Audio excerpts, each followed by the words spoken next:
Salut tout le monde, j'espère que vous allez bien. Alors aujourd'hui je vous retrouve dans un tutoriel Fimo et ce sera le tutoriel du muffin au chocolat. Enfin moi ça sera un muffin au chocolat mais vous pourrez faire un muffin vraiment à ce que vous voulez. Après voilà, ça sera à vous un petit peu d'imaginer tout ça. Donc moi ça sera un muffin au chocolat, je reste le plus possible dans la simplicité. Voilà, c'est un tutoriel qui va se faire avec un moule, voilà, je tiens à préciser. Vous pouvez bien évidemment faire votre base tout seul, hein. Moi je vais la faire avec un moule. Voilà, j'espère que ce petit tutoriel va vous plaire et on commence avec la liste du matériel. Alors pour ce tutoriel, vous aurez besoin donc à peu près de tout ce que j'ai regroupé là. Donc pour commencer d'une base, hein, moi ça va être une base à cupcake parce que bah voilà, je vous ai dit que je le faisais avec un moule. Donc voilà, une base à cupcake que j'ai fait en pâtisserie. Vous aurez besoin de quelque chose pour texturer, pardon. Donc moi ça va être une double brosse de la marque Solarée. Vous pourrez vous aider d'un petit cure-dent. Toujours pour texturer, une boule de papier d'aluminium. Vous pourrez aussi vous aider d'une petite pince à finir quelque chose. Alors pour les couleurs Fimo, une alpha c'est facultatif, ça ce sont mes couleurs, mais vous pouvez prendre les couleurs que vous souhaitez. Alors donc pour mon muffin, je vais utiliser la couleur Sahara, numéro 70. Donc ça va être pour la pâte de mon muffin. Et pour les pépites de chocolat, je vais utiliser donc la couleur chocolat numéro. Alors la couleur chocolat en fait va servir à quelque chose de très précis. Ça va être en fait pour faire les petites pépites de chocolat. Je sais pas si vous voyez bien. Donc en fait c'est très simple. Pour réaliser ces petites pépites, vous allez faire un boudin de chocolat. Donc moi le mien est un petit peu gros, mais vous pouvez le faire plus fin. Et ensuite vous allez tout simplement le faire cuire 20 minutes et le réduire en miettes. Et voilà ce que ça donne. Alors pour commencer, on va prendre la couleur Sahara et un petit peu la travailler. Hein, après bon, on n'a pas besoin de la travailler trop parce qu'elle va aller donc dans notre moule et voilà, c'est pas très grave. Voilà, donc on regarde à peu près la quantité de pâte. Donc voilà, j'ai une bonne quantité de pâte. Je fais une boule, hein, voilà, la plus homogène possible. Et voilà, je vais mouler donc dans mon moule. Donc pour ça, vous mettez la boule dedans et vous appuyez sur les bords. Voilà, vous pouvez vous aider d'un rouleau, hein. Je ne l'avais pas précisé dans la liste du matériel si vous voulez. Mais bon, je vous conseille plutôt de le faire vraiment avec vos mains pour pas que ça déborde. Donc voilà, on arrange au maximum.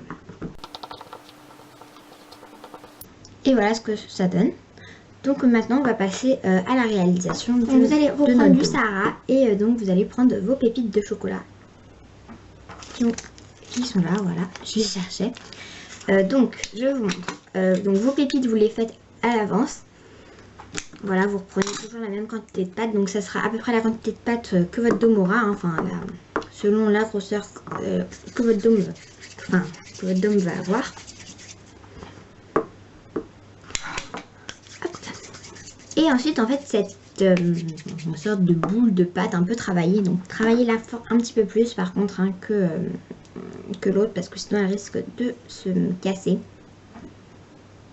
Donc voilà, vous allez un petit peu l'aplatir comme ça.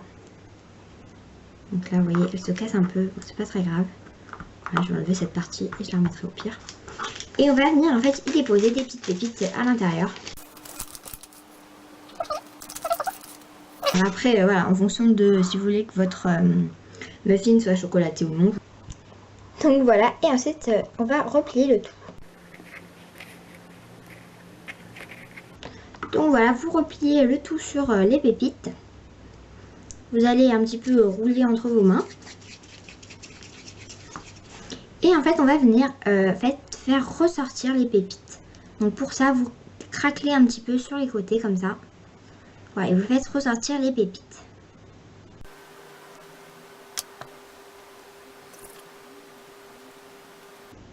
Donc voilà, là j'ai à peu près le modèle qui me convient. J'ai pas mal de pépites quand même en surface. Et ensuite, on va venir arranger tout ça.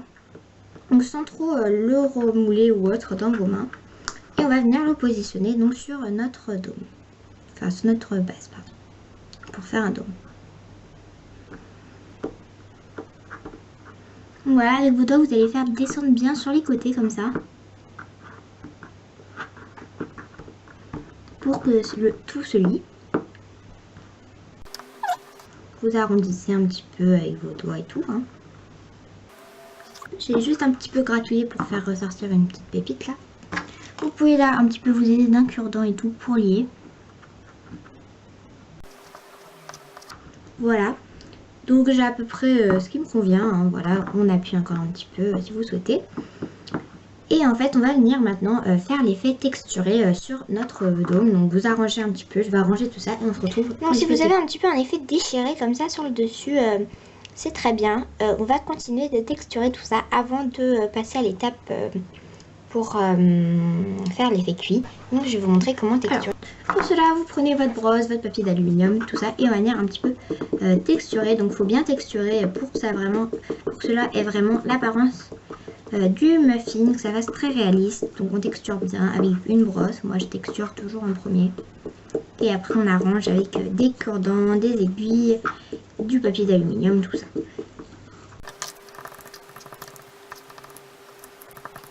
Ensuite vous pouvez aussi venir faire un petit peu des effets craquelés dans votre muffin avec le cure-dent.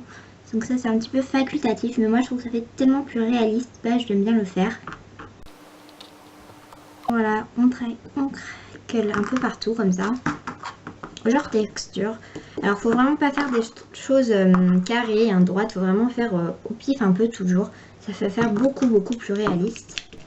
Voilà ce que je montre. Donc je trouve que c'est très joli, très réaliste. Donc je crois que j'ai oublié de préciser dans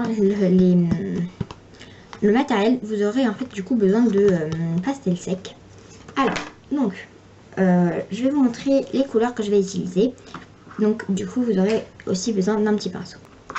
Alors pour l'effet cuit, je vais utiliser de l'ocre, sûrement un petit peu de jaune aussi, et un chouïa de marron. Vous allez voir, vous allez pas voir, non mais je prends sur mon pinceau, je racle un petit peu sur ma palette, hein. Ça évite de dormir partout et on commence à texturer.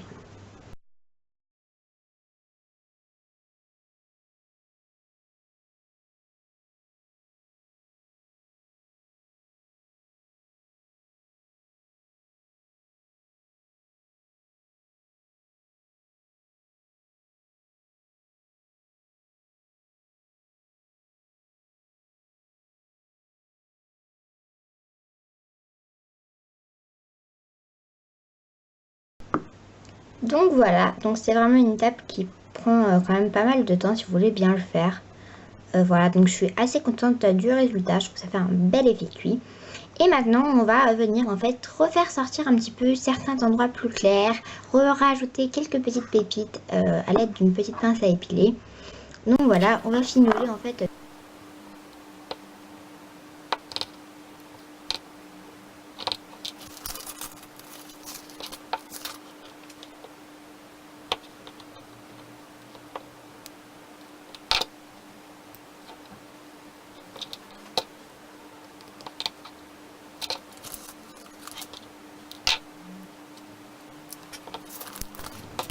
Donc voilà, j'ai finolé mon muffin, rajouté quelques petites pépites un petit peu plus en volume, retexturé à certains endroits, refait sortir un petit peu du blanc.